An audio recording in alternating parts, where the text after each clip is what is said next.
and this is something really interesting. This is a miniature from a company called Alpine, and it is part of a really cool set that they did with Vallejo. So you get some really useful paint colors, but it's the Wehrmacht Unteroffizier early war. And then you can just see, God, I mean, this is like God tier painting. But we're gonna give it a try too. And so what I've done is I've assembled it. It's resin. So some miniatures are metal, some miniatures are plastic, but then some miniatures are something called resin, which offers a tremendous amount of detail, but in exchange for some fragility. And so you can see how thin the barrel of that MP40 is, but this is such a highly detailed, amazing miniature. Alpine makes some beautifully detailed miniatures, and so I'm excited to get started with this, and that's exactly what we're gonna do. So I have assembled the miniature, and I have primed it with Chaos Black, and using a simple brush, we are going to add a light dry brush. Now we'll just use this light color, it's bone white. We use this a lot. It's a great not quite white, not quite brown, not quite gray. It can kind of go in any of those directions. Super helpful for kind of historical miniatures, and just World War II is such a treasure trove of just fascinating history, but also, miniatures and war games. So there's a lot to really like there. This is I think this is a 135 scale. So you can see it's larger, much larger than say a 28 millimeter or 22 millimeter miniature. I'm sorry, 25 millimeter miniature. So, all right, let's just kind of get started here. So I've pretty much dried off my brush, and then we're just going to gently start trying to pick out some of these details. This miniature is just part of a really cool set, and I really hope they release a few more sets like this, because you get a really fun miniature and you get some very useful Vallejo paints. And y'all know that I use the Vallejo World War II kind of series quite a bit, and so it's super nice to be able to get a really cool miniature with it. So we're just gently building up the color, and you got to be careful with resin, and while it is like ultra detailed, I mean, look at the detail on the clothing, the folds, look at all the webbing. You can see all the pouches and everything. The details on the faces are just like amazing. I mean, look at that. But you have to be careful, because you have to give up something to get all that detail in. What you give up usually with resin miniatures is structural stability. So while the miniatures are beautiful, resin miniatures for wargaming, these are more for display. I mean, definitely more for display. Now certainly, Games Workshop has a division called Forge World, and they release kind of like super high-end resin miniatures, and those are just beautiful but extremely difficult to put together. Believe me, I have some, and just finicky, and just they require kind of like some advanced hobbying skill, and that's they even tell you that, say, hey, look, this is not suggested for anybody with just who just wants to assemble and paint and play. So this is they're specialist products. So my point being is resin is kind of like mostly for display usually. And so okay, so we are all right, we're doing well.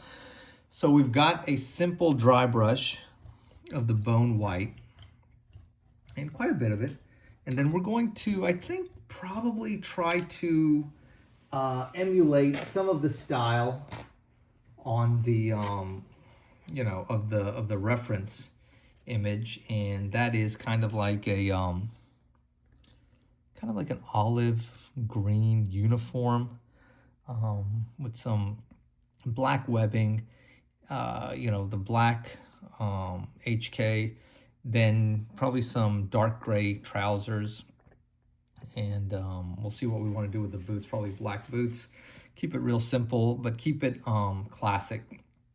And you can't be, when you see painting like this, I mean, don't be, it's hard not to be like, I don't know, nervous, because you see what is possible with like extreme levels of skill and talent, time, patience, practice.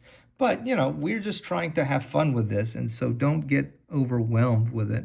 The key, I think, for this miniature is going to be find the details, pick them out. It'll really make it much more interesting and lifelike. So the dry brush is done.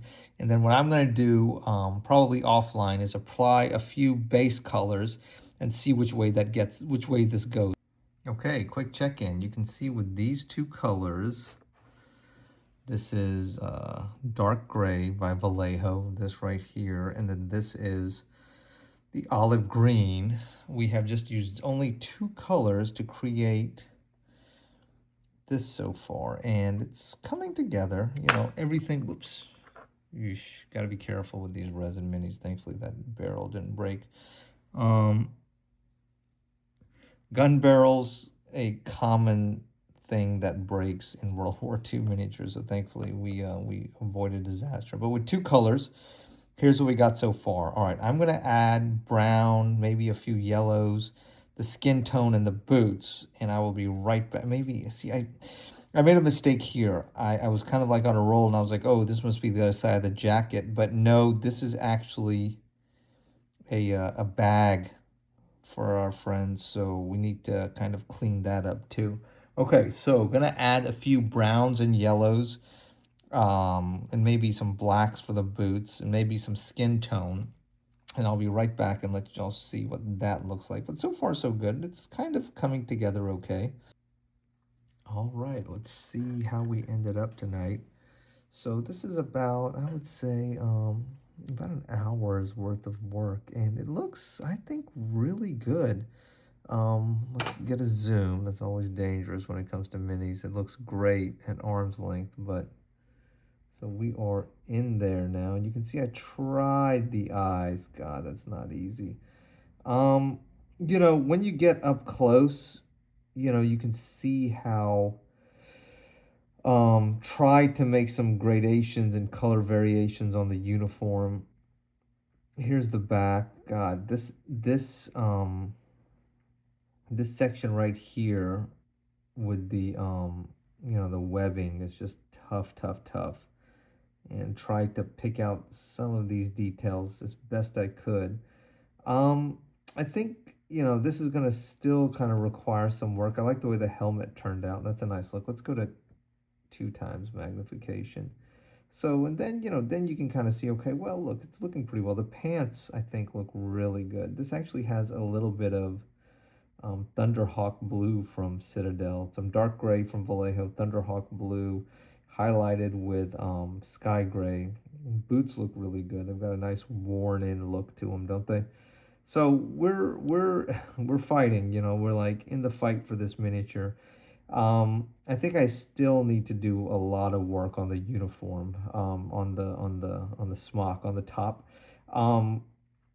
That's the real piece of color here, and I need to pick out more details. But man, these are tiny details. When you go to let's go to 8x zoom, you can really see that.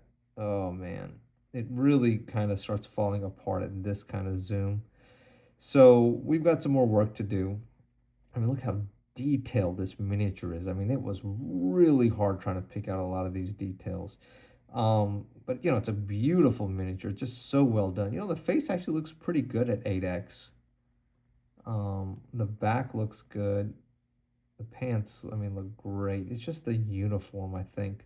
I just need a little brighter color. So we like I said, more work to do on this, but so far I think it's going pretty well, not bad. And then at 1x, you're like, oh man, that looks amazing. Zooming in on miniatures is always a dangerous thing. All right, well, I've got more work to do on this, but it is very late, so I'm going to get to bed, and I will work on this again tomorrow. Hope to show you the final result then. Take care, everybody. Good night.